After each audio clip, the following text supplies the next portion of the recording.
네. 오늘 또 그 예배 자리에 참석하신 모든 분들을 환영하고 너무 축복하고 또 환영합니다. 우리 예지도 너무 잘 왔어요. 네. 어서 오시고 오늘 또 하나님께서 우리에게 주신 말씀을 깊이 새기길 원합니다.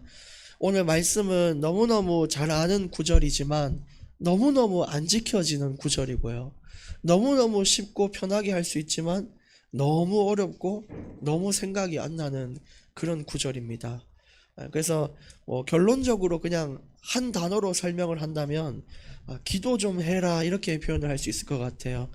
근데 어느 정도 그냥 기도해라 이게 아니라 제발 부탁이니 기도 좀 해라 이렇게 표현을 할 수가 있을 것입니다.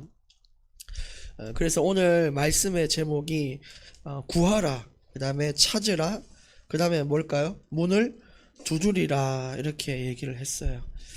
그래서 오늘 말씀의 서론에 먼저 보시면은 기도가 없는 신앙생활이 있습니다. 그 많은 이제 크리스찬들이 있고 교회에서 수많은 사람들이 예배를 드리고 이렇게 하잖아요. 각 교회마다. 근데 그 사람들의 신앙생활이 저는 가장 중요하게 결정짓는 것은 기도라고 생각합니다. 기도. 그래서 기도가 있냐 없냐에 따라서 진짜 신앙생활과 껍데기밖에 없는 신앙생활 이렇게 나눠질 수가 있어요. 근데 여러분들은 지금 스스로 생각해 봤을 때 내가 지금 껍데기인 신앙생활일 것 같습니까? 아니면 진짜 신앙생활을 하고 있냐? 어떻게 생각하세요? 아마도 많은 분들이 야 이거 나 좀 심각한 거 아니야 이렇게 생각할 수 있는 그런 질문이었다고 생각을 합니다.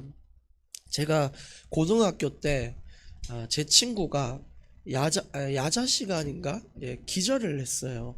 기절을 했는데 사람들한테 전교에 소문이 나기를 지나갈 때마다 걔를 가리키면서 쟤 보이지 쟤 보이지 그러면 왜 그러니까 제가 말이야 공부를 얼마나 열심히 하냐면 공부하다가 기절했다는 거예요. 그러니까 전교에 소문이 어떻게 났냐면 저 친구가 공부를 하도 많이 해가지고 기절했다 이렇게 소문이 난 거예요.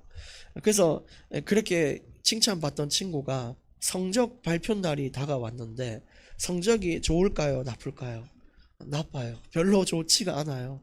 근데 소문은 어떻게 났죠? 쟤 공부를 끝내주게 잘하고 공부하다가 기절할 만큼 공부했다는 거죠.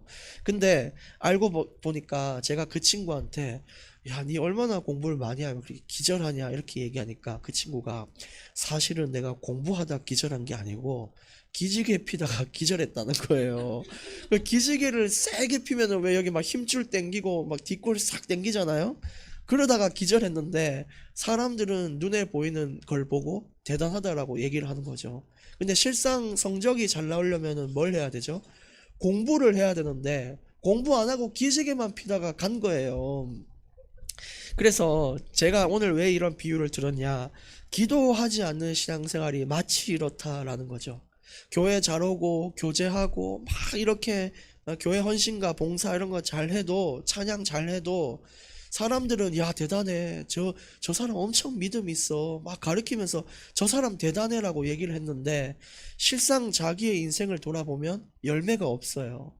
자기는 인생은 불안하고 초조하고 어렵고 계속 마음 아프고 갈등 있고 이래요. 근데 그 이유가 뭐냐?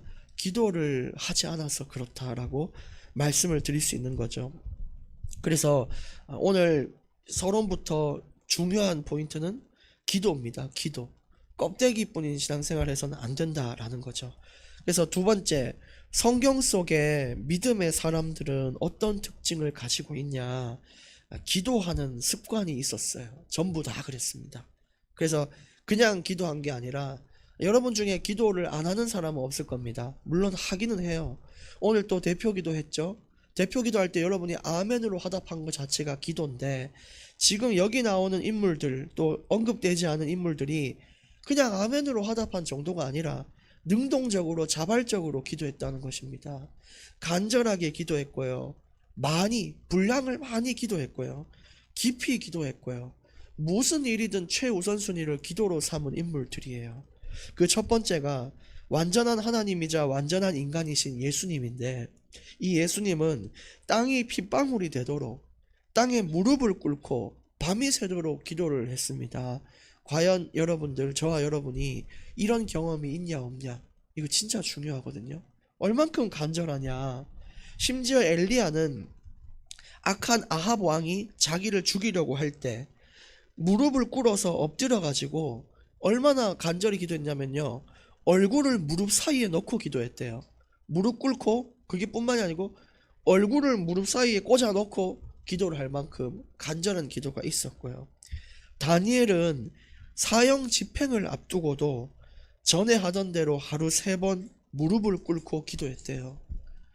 에스라는 손을 들고 기도했고, 솔로몬도 왕인데 무릎을 꿇고 기도했고, 사무엘은 심지어 기도를 쉬는 것은 죄다라고 얘기할 만큼 쉬지 않고 기도했던 것이 사무엘이었어요. 다윗은 목동으로 있을 때 시를 쓰고 찬양을 드리면서 하나님께 인생을 드렸죠.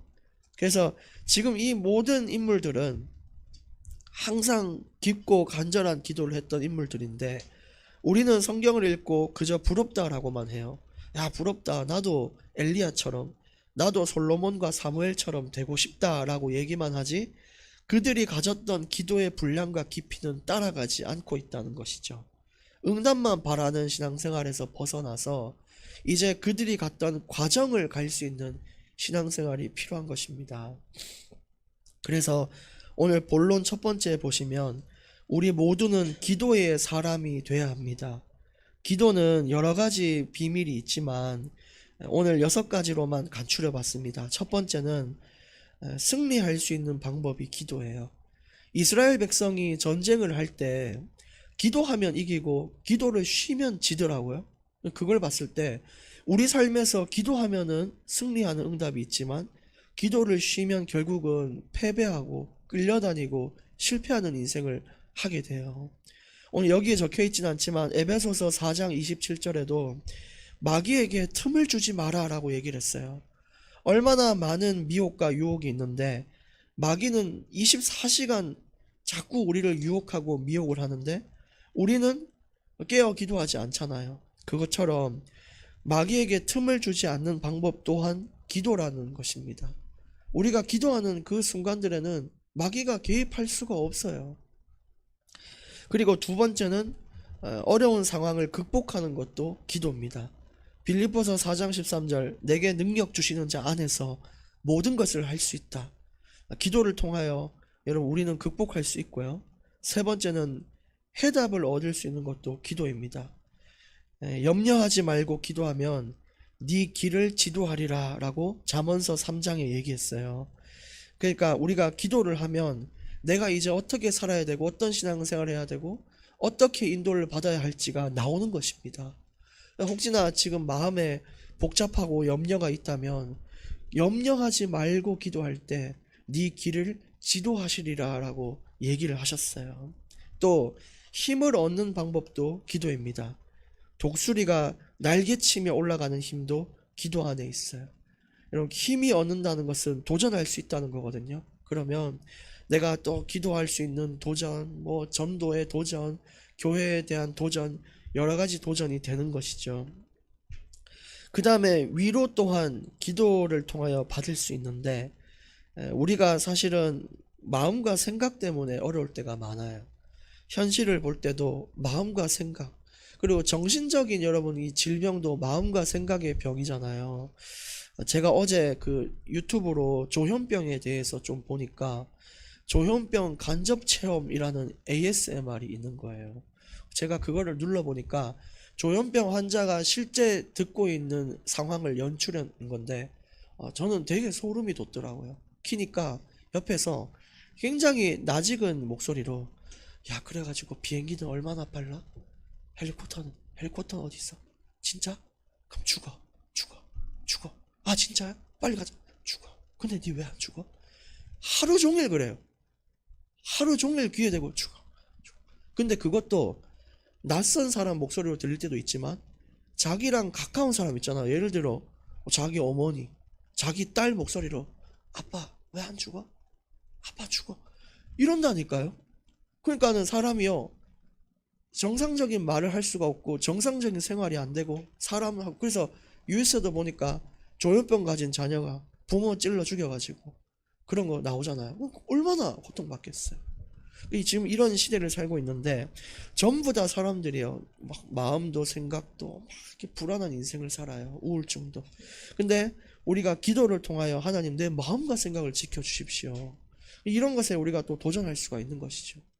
약으로도 뭐 여러 가지로도 안 되는 것들이 기도 안에 또 비밀이 있는 것입니다. 그 다음에 증인, 사도행전 1장 8절에 성령이 임하면 너희가 권능을 받고 증인이 되리라. 우리가 기도를 통하여 주변 모든 사람을 살릴 수 있는 힘과 능력을, 그런 지혜를 얻게 되는 것입니다. 그래서 오늘 이 6가지만 봐도 기도 안에 있는 엄청난 힘인데, 이거 우리가 기도를 안 한다는 것은 이걸 다 놓친다는 것이니까 얼마나 마음 생각이 병들고 환경이 어렵고 힘들겠어요. 결국은 기도입니다. 그럼 기도를 언제 해야 되냐? 본론 2번째 보시면 평상시에 하셔야 돼요. 평상시에. 왜 평상시에 해냐면 교회 와서는 누구나 해요. 누구나 다 기도합니다. 근데 평상시가 가장 어려운 시간인데도 불구하고 안 해요. 여러분 직장에서, 가정에서 사람 만나고 경제 문제 전부 평상시에 겪는 문제잖아요. 여러분 주일날 와가지고 그런 문제 겪지 않잖아요. 그러면 가장 힘들고 어려울 때 오히려 더 기도해야 되는데 주일날만 기도하는 것이 문제인 것이죠. 그래서 어떻게 하시면 되냐면, 너무 어렵게 시작하시지 마시고, 어떤 분은 내가 내일부터 결단해서 기도하겠습니다 해가지고 무릎 꿇고 4시간 기도하다가 내일부터 기도 안 한다 이래 되는 사람도 있는데, 운동도 여러분 단계가 있고요, 뭐든 단계가 있는 거예요. 그렇잖아요. 요리도 처음 한 사람이 달걀 프라이나 라면부터 시작해야 되지, 어떻게 뭐 유산슬과 팔보채부터 시작하겠습니까? 그러면 나는 요리가 이런 건지 몰랐다, 다시는 안 한다 그러잖아요. 그게 아니니까 기도도 마찬가지고 편하게 시작해야 돼요. 짧게 자주 해보시고 하나님과 그냥 대화하듯이 기도하시고, 아니면은 너무 힘들 때는 그냥 하나님만 불러요. 하나님, 하나님, 나의 여호와시여 부르세요. 언제까지 그렇게 하셔야 되냐면 기도가 습관화 되실 때까지 그렇게 하시면 좋습니다. 나중에는 나도 모르게 기도하고 있는 상태에 이르도록 그렇게 해야 되죠. 그래서 오늘 3번째, 구하고 찾으라 두드리라. 오늘 마태복음 7장 읽었는데 거기에 그렇게 기록되어 있었죠. 근데 구하라 찾으라 두드리라가 같은 말처럼 보이지만 이 헬라어로 보면 조금의 의미가 달라요. 구하라는 뭐냐면 헬라어로 아이테오라고 하는데, 이것은 하나님을 신뢰하라라는 거예요. 그냥 하나님 내 구했습니다 이게 아니라 당신만이 나를 건질 수 있습니다라고 열망하는 게 아이테오예요. 그러니까 이게 전제되지 않고 기도해서는 안 돼요. 하나님만이 나를 살릴 수 있고 건질 수 있습니다, 아이테오라고 기도하는 거예요. 그게 구하라고요. 2번째, 찾으라. 이거는 제테로라고 하는데 끊임없이 기도하는 자가 받을 수 있다는 뜻이에요. 그냥 하나님 내 좀 도와주세요 예수님 이름으로 기도합니다 아멘 하고 왜 응답 안 오노 이게 아니라 끊임없이 하나님, 하나님, 계속 하나님을 찾는 거, 그게 찾으라 이거예요. 구하라, 찾으라. 그리고 두드리라는 크루온데 인내하는 거예요. 인내. 견딜 수 있어야 돼요. 하나님의 응답 주실 걸 믿고 기다려야 돼요. 근데 우리는 그거 못 기다리고 불평, 불신앙, 원망부터 해요. 그게 아니에요. 인내는 어떠한 상황에서도 기다리는 거예요. 아, 그래, 하나님 하신다. 결국 구하라, 찾으라, 두리라는 하나님을 열망하고 끊임없이 기도하며 기다려라 이 말이에요. 근데 우리는 기도 그냥 해야지, 나 구하고 찾았다, 두드렸다, 됐다, 이게 아닌데 그게 아니죠. 그래서 기도는요, 단번에 받는 게 아니라 엄청난 귀중한 영적인 노력 가운데에서 열매를 맺는 게 기도예요. 그래서 막힌 문이 있고 여러분 해답이 필요하다면 구차두의 응답이 있어야 돼요. 구하러 찾고 두드리고. 그 다음에 오늘 마태복음 7장 12절 11, 12절에도 말했듯이 어떤 사람이, 어떤 부모가 자녀가 엄마 아빠 나 떡 좀 줘, 나 배고파 그랬는데 여기 있다 하고 돌멩이를 주겠냐. 또 나 생선이 먹고 싶어 생선줘 그랬는데 어디 막 독사를 잡아가지고 야 이거 자 이거 먹으라 이거 뜯어 먹으면 기가 막히다 그러면서 누가 그렇게 줍니까? 그래서 부모의 마음은 절대 자녀에게 무익한 걸 주지 않는다라는 거죠. 하나님도 마찬가지예요. 우리가 기도할 때 결코 우리에게 필요 없는 거 안 줘요. 나는 그거 필요한데요. 안 돼. 안 돼. 니 그거 받으면 안 돼. 닌 이게 필요해. 라고 주는 거예요. 그래서 하나님은 우리에게 이렇게 인도하신다. 결론입니다. 기도하라 이거예요. 아주 쉽게 설명드린 겁니다. 기도하라. 너무너무 쉬워 보이죠? 근데 왜 이 쉬운 걸 못하냔 말이에요. 그만큼 중요하다는 겁니다. 진짜 기도하시고 어떻게 기도하셔야 되냐? 가장 먼저 뭘 하든지 기도하시고 간절히 기도하시고 깊이 기도하시고 많이 기도해야 됩니다. 물론 성경에는 많이 기도한다고 응답 주는 건 아니에요. 그냥 간절히 해도 기도 주고 진실되게 해도 주는데, 근데 성경의 믿음의 인물들의 특징은 많이 기도했다라는 것을 아시고 또 하나님을 사랑하면 누가 말려도 많이 기도하게 돼 있다라는 사실을 성경에서 우리는 확인할 수가 있는 것입니다. 그래서 오늘 말씀을 붙잡고 또 승리하는 은혜가 저와 여러분 삶 속에 넘쳐나기를 예수님의 이름으로 축복합니다. 하나님 아버지, 오늘 기도할 수 있는 또 새로운 도전의 시간을 주시니 감사합니다. 오늘 말씀을 흘려듣는 것이 아니라 실제 삶에 적용하여 더 하나님께 구하고 찾고 두드리는 기도의 사람들이 되게 해 주시옵시고, 껍데기밖에 없는 신앙을 버리고 이제 진실되고 알맹이 가득한 신앙생활이 될 수 있도록 인도하여 주시옵소서. 평상시에 기도할 수 있는 사람들이 될 수 있도록 인도하여 주시옵소서. 성경의 믿음의 사람들을 부러워하는 것이 아니라 그들의 길을 걸어갈 수 있는 자가 되게 하여 주시옵소서. 예수님의 이름으로 기도합니다. 아멘.